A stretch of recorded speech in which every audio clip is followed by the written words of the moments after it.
kan perlu kerja keras gitu, sangat berbahaya kayaknya. Gampang resiko. Sehari bisa dapat berapa? Tunggal atus, kali atus, kantun jeblos ki nak saged tampil nggih, asal kali atus. Pegunungan kapur itu disusun oleh organik bawah laut. Kemudian sampai 60 juta tahun atau 30 juta tahun itu dia terangkat ke permukaan menjadi pegunungan. Jadi di arah Prawoto sampai Sukolilo itu ada banyak penambangan batu kapur untuk urugan. Tapi kalau itu kemudian dihajar semua, ditepungkan jadi kalsium, nah tergantung kalsiumnya untuk apa dulu.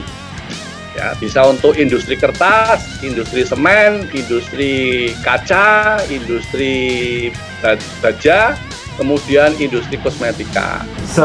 Semua yang warna biru itu namanya KBAK Sukolilo. Artinya secara map bisa digambarkan ini. Nah, di luar yang biru ini boleh ditambah. Di Sukolilo ini kan sebetulnya 95% itu penambang rakyat, penambang manual kan. Kalau penambang yang dengan alat berat itu kan hanya ada 2 izin saja. Ada 2 penambang yang berizin untuk menyangga kepentingan proyek strategis negara itu. Satu diantaranya saya, kemudian yang satunya itu aslinya orang Demak yang di Gadudero itu. Kami saat itu kalau sekarang saja tidak ada pertambangan besar itu sudah banjir gitu kan, apalagi nanti kalau misalkan ada pabrik semen ya gitu.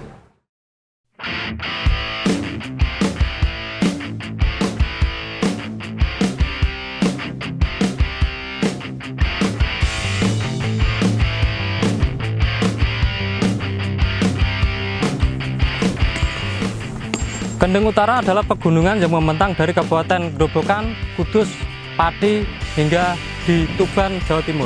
Batu kapur dan material lainnya yang terkandung di dalamnya pernah menarik minat sejumlah perusahaan semen untuk mendirikan perusahaannya di sini.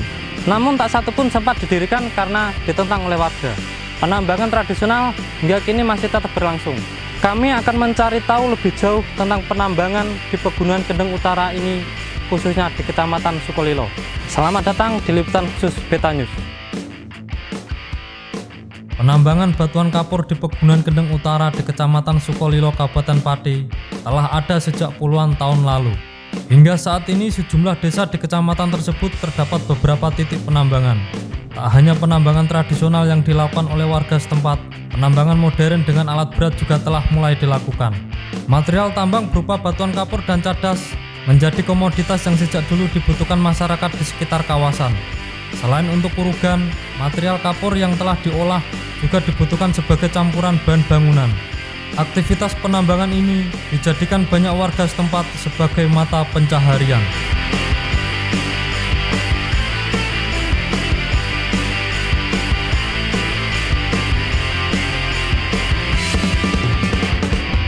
Pak Lukmanto, selamat sore Pak.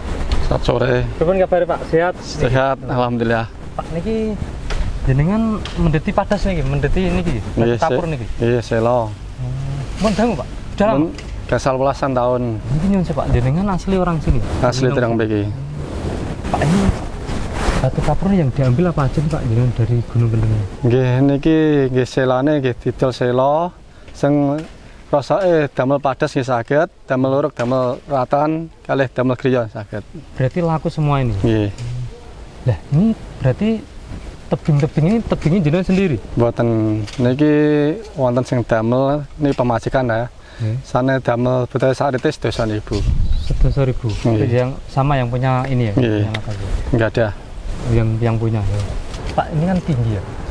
Perlu keahlian khusus sampean nggak takut kalau jatuh-jatuh gitu?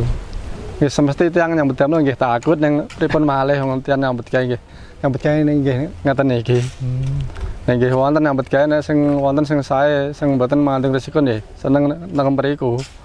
Halo Mas Bukhari. Nggih, Pak. Pripun kabare? Alhamdulillah sehat. Niki kerja dados operator bego teng mriki. Nggih. Teng penambangan niki. Nggih. Sudah lama? Udah, Pak. Sejak berapa tahun jenengan kerja di sini? Saya udah kerja di sini hampir 7 tahun, 8 tahun. Sebelum ada penambangan tuh gimana Pak? Sebelum ada penambangan sini kan intinya dulu pernah pakai dinamit ngebor, diledakin manual. Pernah juga. Pernah juga. Iya. Dan jenengan pernah ikut itu? Iya. Itu kan bahaya malah Pak. Iya. Gitu. Kalau jenengan ini kerjanya jam-jaman ya Pak? Atau Ya, gimana? kalau saya intinya ya uang makan operator gitu Pak. Oh, operator. Ya sama bulanan sih ya ada dikit-dikit. Kalau sehari ditarget berapa dump truck kira-kira? Kalau kita nggak ada di Nggak ada target. trajet Pak. Intinya kalau ada armada masuk, kalau ada barang ya diisi, kalau nggak ada ya nunggu. Oh, gitu. Ini limestone ya Pak ya? Ya ini limestone Pak. Yang mau dikirim itu ya, yang kemudian naikin ke dump truck ini limestone ya? Ah ini batu Pak. Oh, batu. Kalau limestone yang diangkutin tronton biasanya. Oh, tronton. Ya? Tronton. Ini kalau dijual Pak, satu dump trucknya berapa? Satu dump truknya kalau krosok nih 200. 200 ya. Berarti kalau yang lembut, yang udah lembut. Lagi yang niku sing Oh, jas kerasa. lembut. Kalau Nggih. batunya? Kalau batunya 350. 350 lebih mahal ininya berarti batunya. Gitu. Nggih. Berarti sehari sampan rata-rata bisa satu dump truck bisa ya? Nggih. Kalau tergantung ini batunya kalau ambrol. Kalau ambrol ya, yang di ambrol. Ya kadang dapat, kadang nggak dapat. Gitu ya, Pak. Kalau ini Pak, kalau sehari sampean bisa mendapatkan berapa dari ini kan perlu kerja keras gitu, dan Iya. sangat berbahaya kayaknya di tempat ini. Nggih, gampang resiko ageng. Resikonya besar ya. Iya. Dapat sehari bisa dapat berapa Pak? Nggih, kanton bejo. Kadang nggih tunggal atus, kalih atus, kanton jebloske nek saged ambrol nggih, asal kalih atus ya. Oh, kalau pas diledakin banyak yang ambrol, Iya. berarti dapatnya bisa 200.000 sehari. Gitu ya? Nggih, sehari.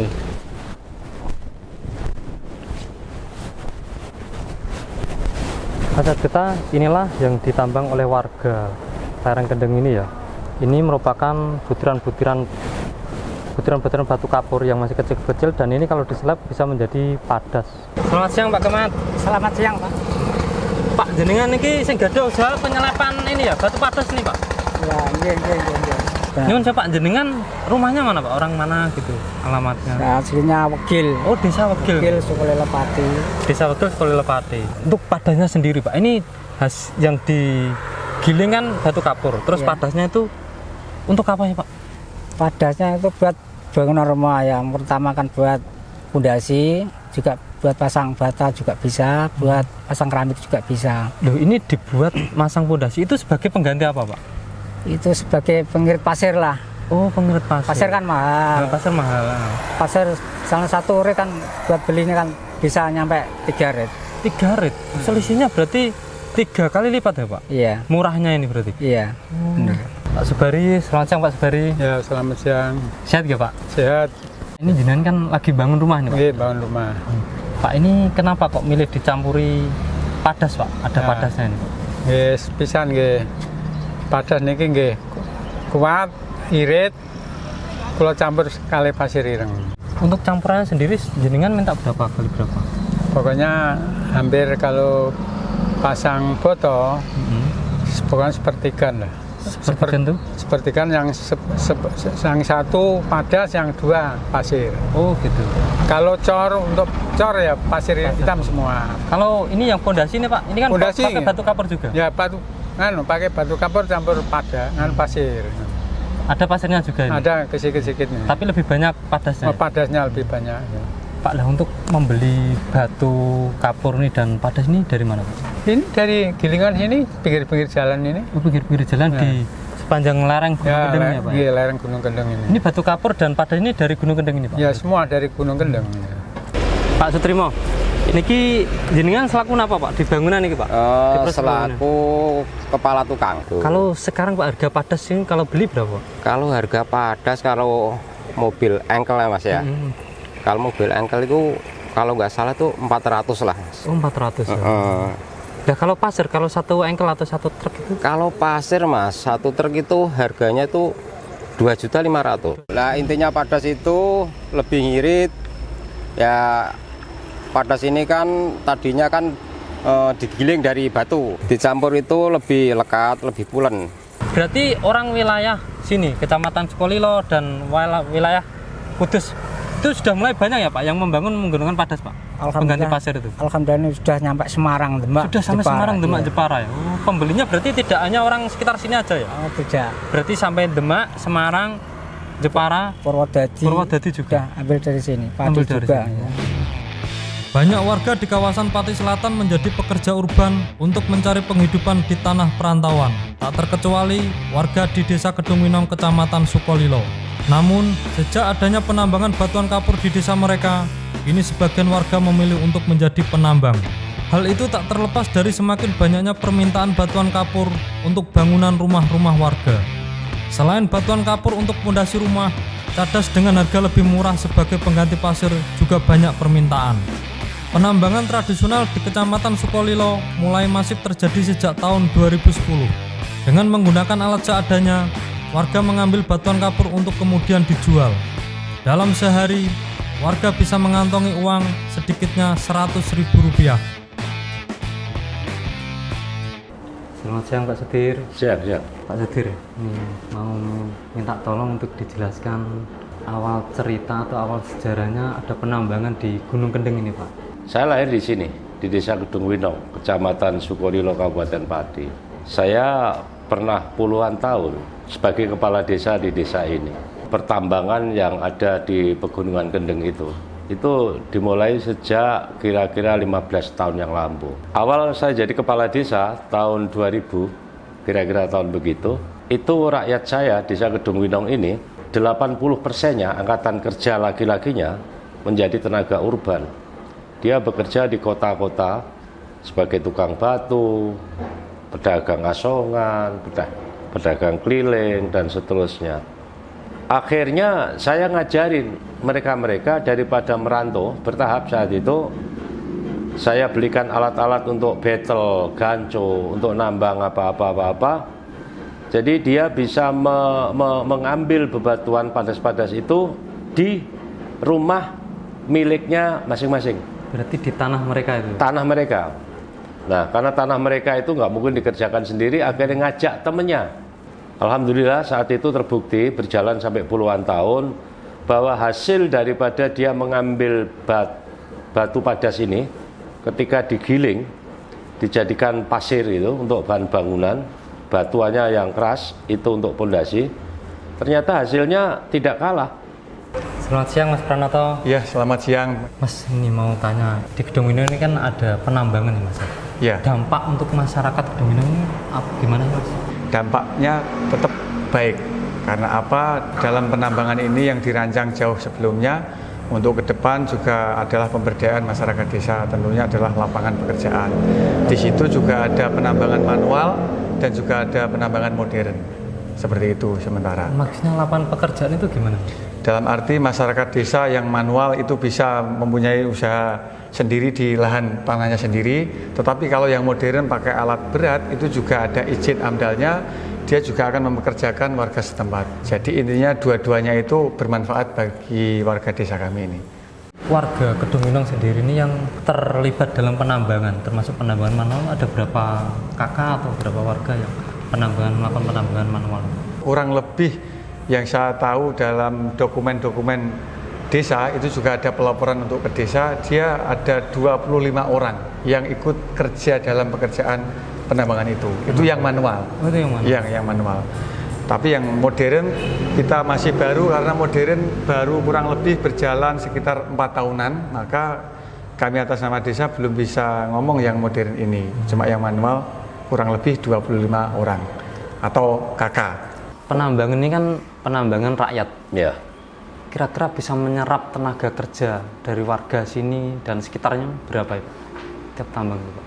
Saya nggak tahu pasti yang desa di luar Kedung Winong. Kalau di Kedung Winong itu sudah mencapai ratusan ribuan lah. Ratusan ribuan? Bukan lah, artinya jumlahnya bisa ribuan. Tapi juga tidak konstan. Kadang-kadang mereka off gitu.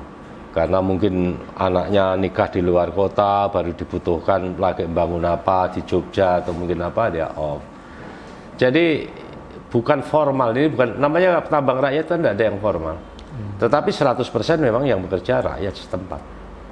Berarti khusus di Kedung Winong sekarang udah banyak tidak, orang yang merantau udah berkurang banyak berarti ya Pak? Sangat signifikan kalau Kedung Winong. Lah gimana Pak dengan adanya penambangan ini dan Jinan sudah bisa jadi operator bego ini, dalam segi perekonomian gimana Pak? Ada perubahan atau? Ya alhamdulillah cukup lah intinya, ya daripada intinya yang kerja intinya manggulin aduan, ya alhamdulillah ada perubahan peningkatan intinya, ada sisa lah intinya. Kalau pendapat jenengan ini Pak, dengan adanya penambangan ini gimana Pak di Desa Kedung Winong ini? Ya sebagai operator bego. ya bagus sih intinya buat apa yang nggak ada orang yang nggak ada intinya nggak bisa merantau jauh Pak, intinya apa manual kuli batu itu pun ya alhamdulillah apa teman-teman ya pada nguli, jadi intinya buat beli jajan anak dia ceritanya gitu. Kalau dulunya jenengan? Dulunya pernah merantau di zaman Presiden Pak Soeharto nih kok. Merantau apa Pak? Merantau sebagai kuli bangunan, kuli bangunan. Di Jakarta merantau? Jakarta bangunan. Pak, kalau diperbandingkan dulu Pak sama sekarang, dulu kan jenengan merantau. Yeah. Kalau sekarang tuh kehidupannya gimana Pak? Kalau merantau kan seharinya kan 7.000, zamannya kan terus sedamel nedo. Nah, cara tembriki hasil tembriki. Rakyat gede nggih. Harapannya gimana Pak dengan ini mencari padas Pak tambang ini di? Harapannya ya pertama penting selamat damel nyukupi keluarga ya. Sudah cukup. Kenapa enggak dimilih jadi petani aja? Di sini kan juga banyak. Mboten gadah sawah. Sawah. Oh, berarti karena tidak punya sawah itu sekarang mata pencarinya di sini Pak? Iya, di sini. Gali tebing-tebing di Gunung Kendeng ini Pak. Pak, menurut jenengan pribadi Pak, setelah zaman dulunya kerja proyek, terus menambang, terus sekarang usaha ini ya penggilingan batu kapur menjadi padas ini gimana? Menurut jenengan perekonomian sendiri ada kemajuan atau gimana Pak? Ya alhamdulillah masalah perekonomian dibanding dengan yang di proyek emang lain. Di proyek paling kan 100 ton kotor buat makan paling tinggal berapa, paling 50. Kalau sekarang kan ya alhamdulillah juga tergantung mobil rame, kalau sehari nyampe 100-200 bersih kan bisa. Jadi sudah ada kemajuan dikit lah daripada yang di proyek. Dari situlah dimulai dari Desa Kedung Winong Kecamatan Sukolilo ini akhirnya bisa menyerap banyak hal, bahkan bukan ratusan, ribuan, karena efektif. Sehingga ditiru lah, karena orang desa biasa kan paternalistiknya tinggi dia. Ditiru desa Baleadi, Wegil, Sukolilo, Gadudero, Kedumulyo, dan itu masih dalam wilayah Kecamatan Sukolilo, Kabupaten Pati. Pegunungan Kapur di Kendeng Utara adalah pegunungan purba yang telah terbentuk puluhan juta tahun silam. Awal mula pembentukan pegunungan Kapur karena adanya ganggang, koram, moluska, dan organisme lain yang membentuk terumbu di bawah laut. Setelah puluhan juta tahun, laut yang membentuk kalsium untuk terumbu-terumbu tersebut kemudian terangkat ke permukaan menjadi pegunungan. Secara geografis, Pegunungan Kendeng membentang dari Kabupaten Grobogan, Kudus, Pati, Rembang, hingga di Tuban, Jawa Timur. Dalam Pegunungan Kapur tersebut terkandung dolomit dan kalsium karbonat.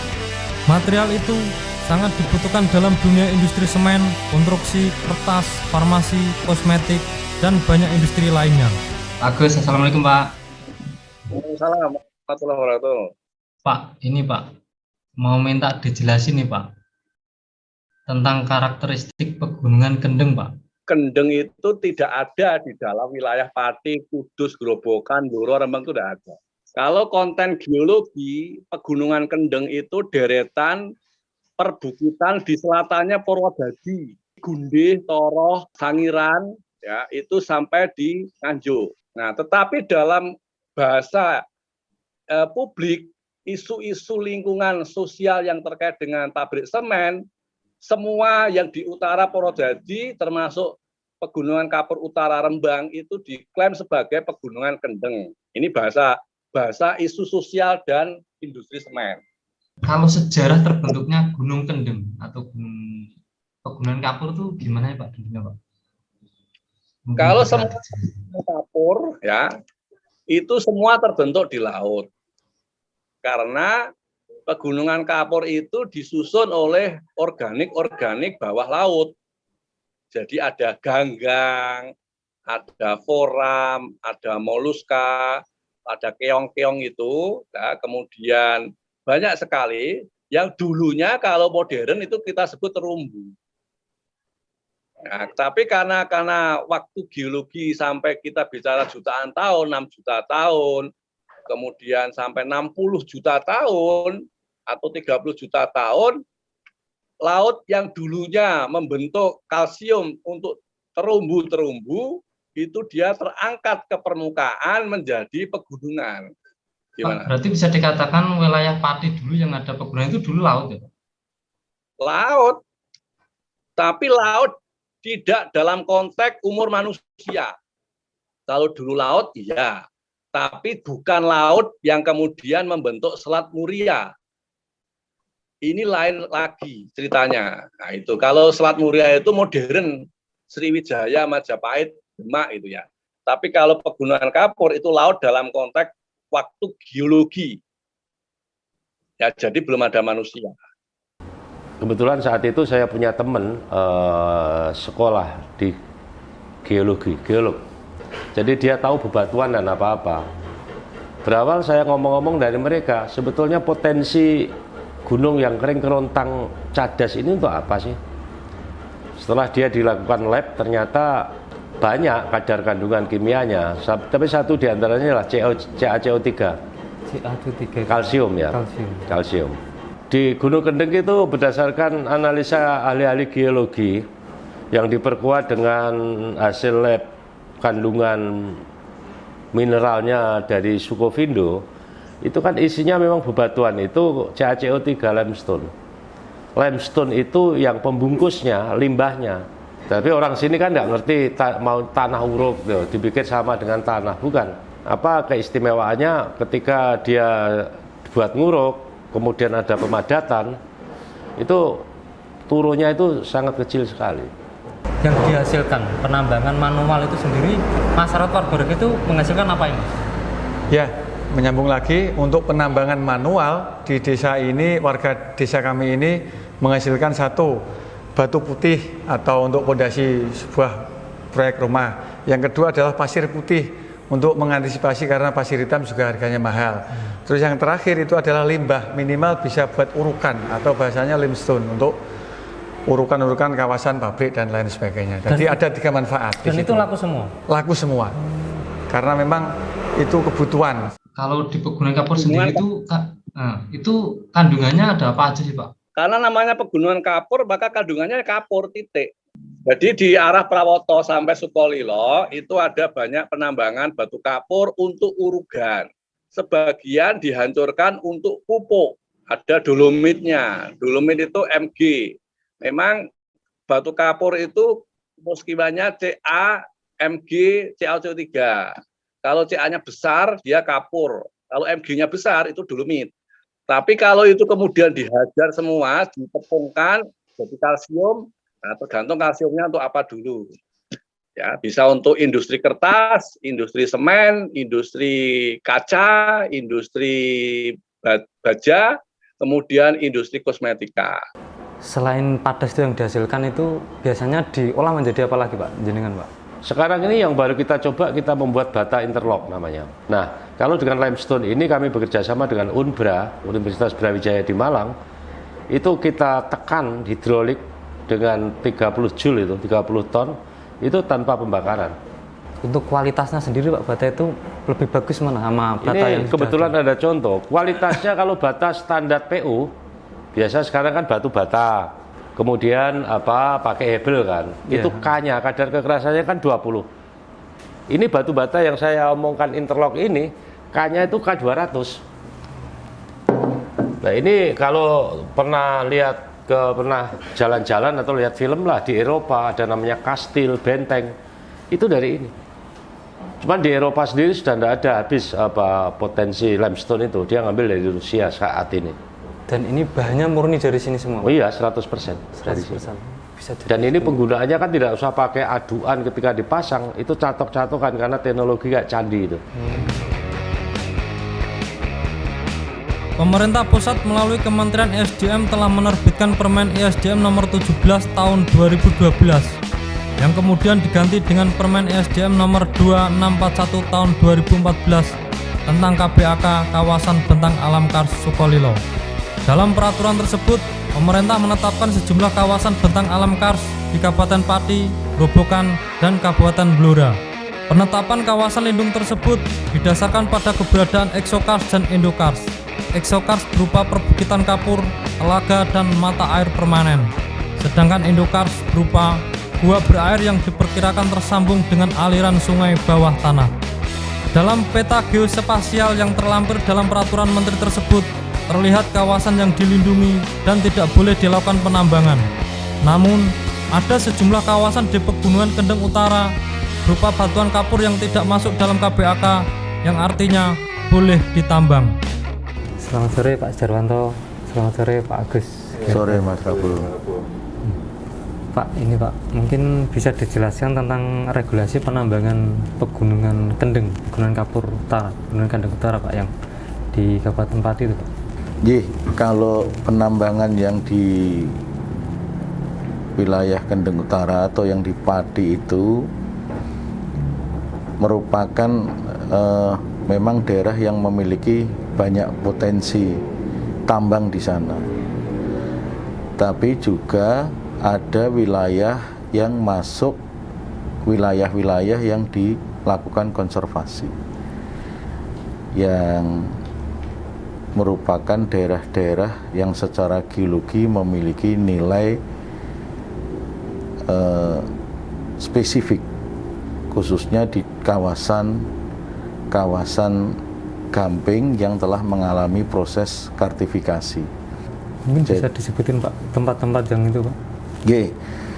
Untuk kawasan di wilayah Pati itu ada KBAK namanya Sukolilo yang meliputi 2 kabupaten di Pati dan Grobogan wilayahnya. Kemudian ada juga di Pegunungan Sewu di wilayah Wonogiri, Pacitan, dan Wonosari yang meliputi 3 provinsi. Kalau dia menambang di puncak pegunungan, itu dia mengganggu resapan air tanah menjadi berkurang kalau di puncak.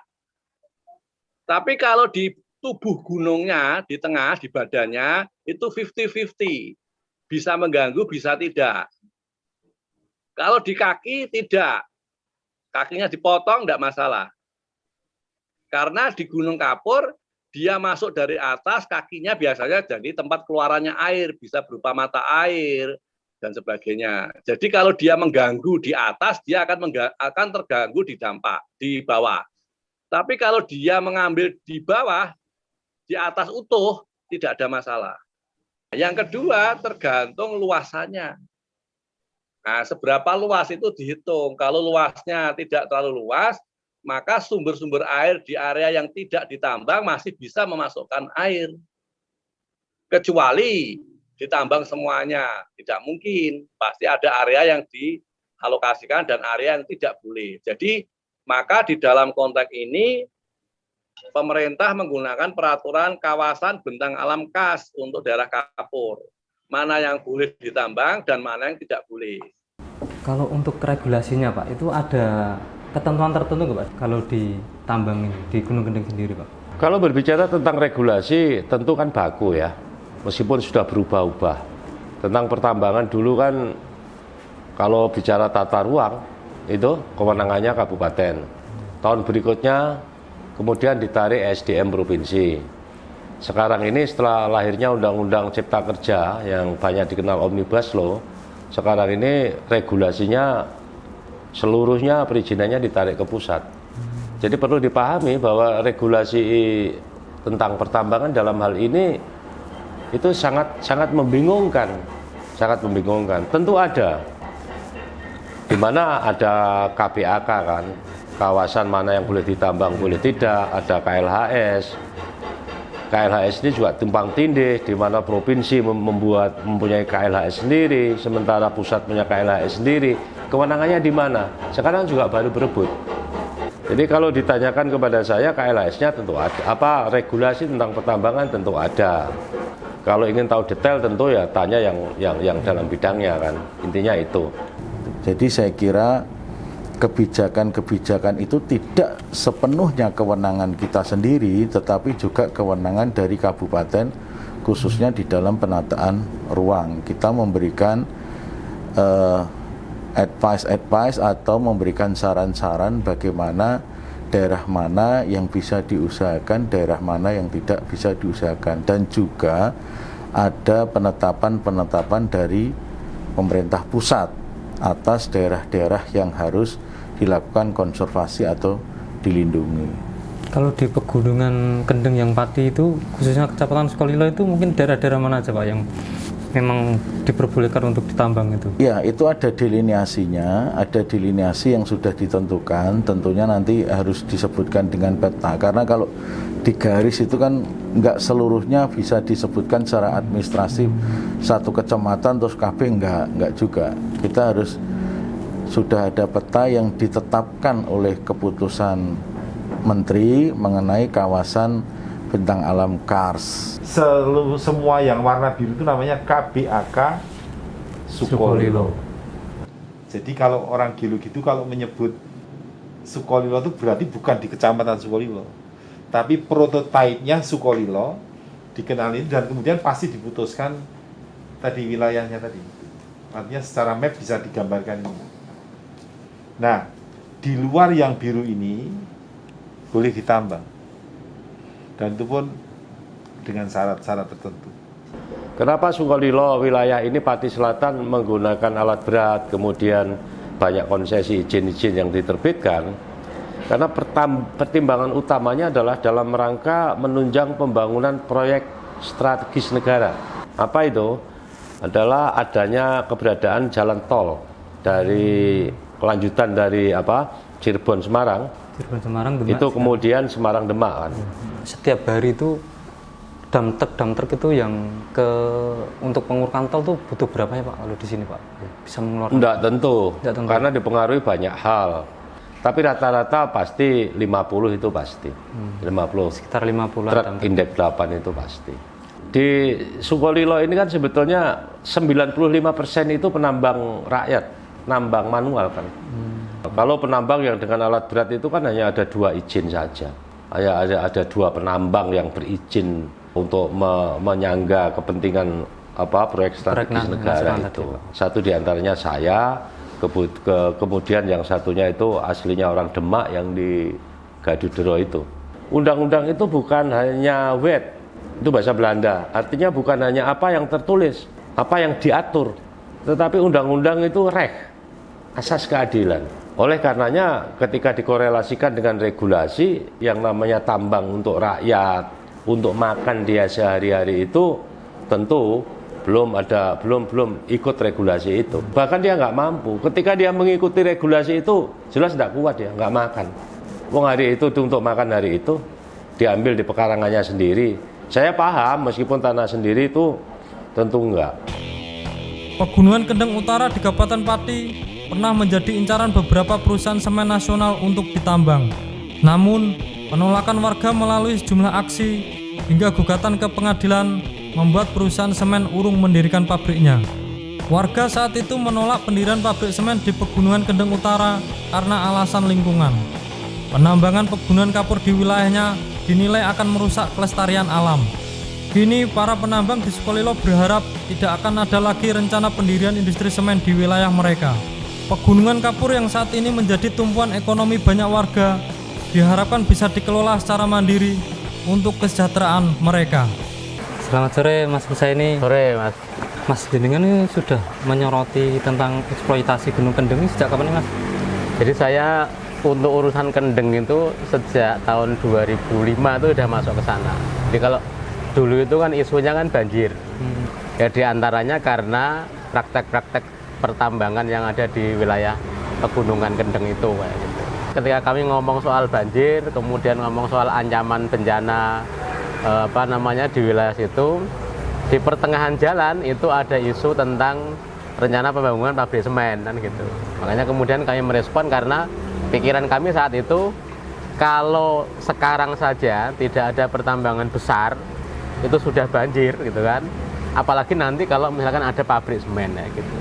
Kalau dari pengetahuan jenengan sendiri itu ada berapa pabrik semen yang mau mendirikan perusahaan semen di situ?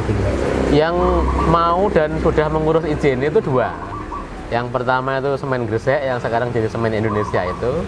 Yang kedua itu Indosemen. Nah, yang Semen Gresik itu dulu kan tempatnya kan di Sukolilo.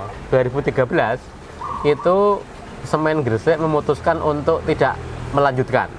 Meskipun dari sisi semua izinnya sudah oke, AMDAL-nya sudah lolos, dan sejumlah perizinannya sudah oke.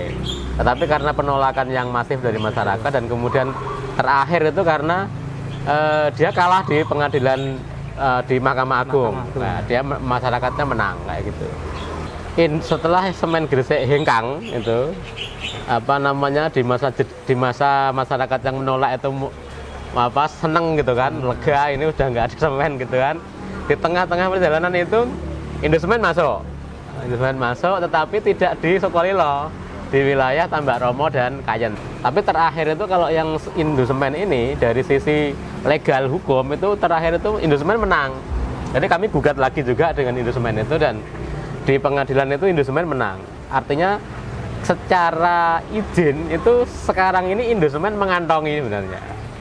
Tetapi karena kondisi lapangan mungkin belum memungkinkan, penolakan masih kuat, jadi mereka memutuskan untuk tidak menahan untuk tidak melanjutkan. Dan terakhir itu kalau saya baca rilisnya Indosemen ke media itu dia mengatakan dalam situasi krisis seperti ini, kemudian surplus semen juga sudah rapi begitu.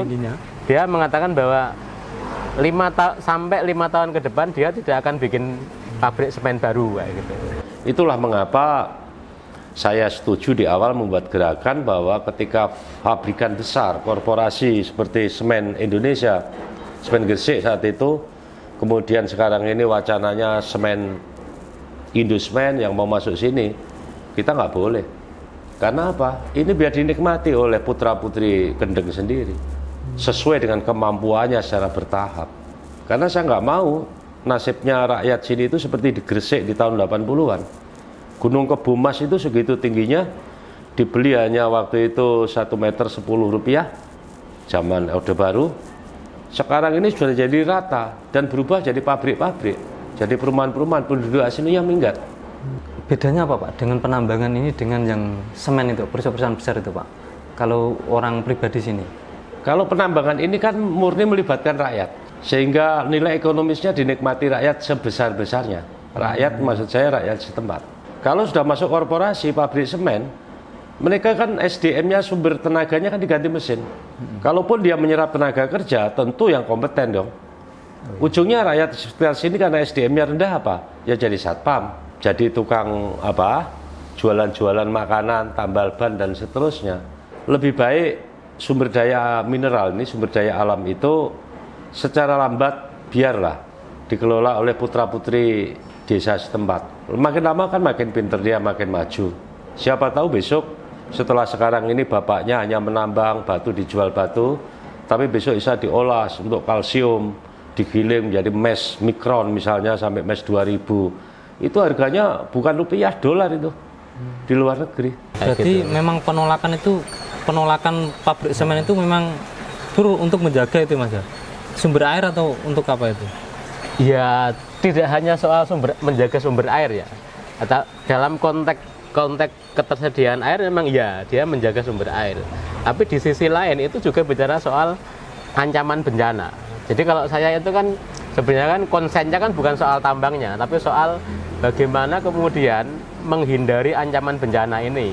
Misalkan menghindari banjir misalkan. Kalau di sepanjang ini kan sebenarnya kan wilayah yang selalu banjir tiap tahun.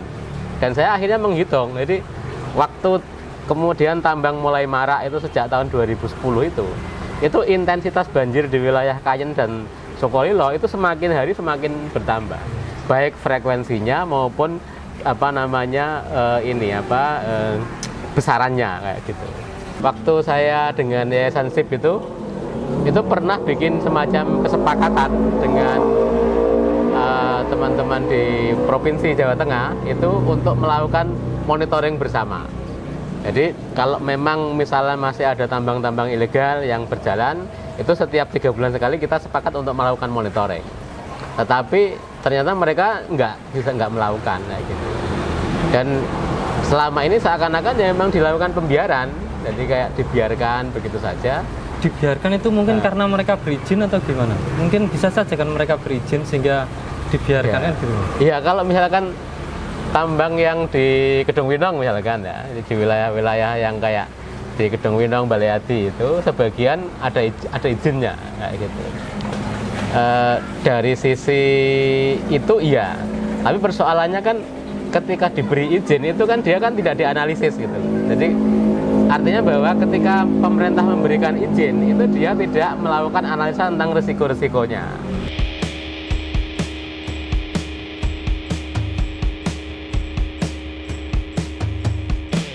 Mas, ini sudah mulai ada penambangan ya? Ini pakai manual ya? Ini penambangan yang di lokasi ini manual, penambangan manual. Berbutan cadas semuanya. Iya, ini batunya keras ini. Ini untuk aset ke depan untuk anak cucu kita, insya Allah kita sudah punya konsep dari pemerintah desa untuk pariwisata alam. Untuk pariwisata alam, ya, karena kita juga harus adaptasi untuk menyiasati warga biar bisa bekerja dulu untuk mengisi perut-perut warga masyarakat. Nanti setelah konsep pariwisata sudah bagus, sudah layak huni, bisa dikunjungi, tentunya warga yang manual bisa kita ajak bekerja di tempat wisata tersebut. Kalau di wilayah ini kebetulan kita sudah punya konsep dari pemerintahan desa tidak boleh ditambang. Berarti ada wilayah apapun tertentu. itu manual atau modern tidak boleh karena kita punya tujuan jangka panjang. Otomatis ini tak sampaikan sekalian untuk wisata jangka menengah panjang untuk anak cucu kita nanti, karena view yang saya lihat, yang saya pahami ketika saya hidup di desa kami ini sampai sekarang ini memang ini layak untuk pariwisata. Berarti memang di desa ini, ya, di desa Kedung Winong ini nanti penambangan memang ditata ya Mas? Ada lahan-lahan tertentu yang tidak boleh ditambang ya Mas? Iya tentunya, karena memang itu harus ada dua opsi. Tetap yang dulu kita hargai untuk menata ke depan, jadi intinya peradaban itu kan berdasarkan alam, tidak boleh gerusa-gerusu cara orang Jawa. Makanya untuk menata ke depan orang yang lama tetap kita hargai seperti manual, penambangan, terus ada yang modern.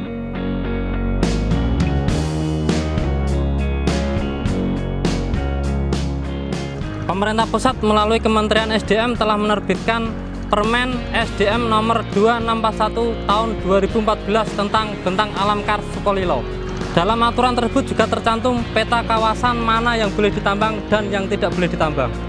Ada dua kepentingan yang tersirat dalam peraturan tersebut, yakni kepentingan perlindungan kelestarian alam dan kepentingan ekonomi bagi warga sekitar kawasan melalui pertambangan.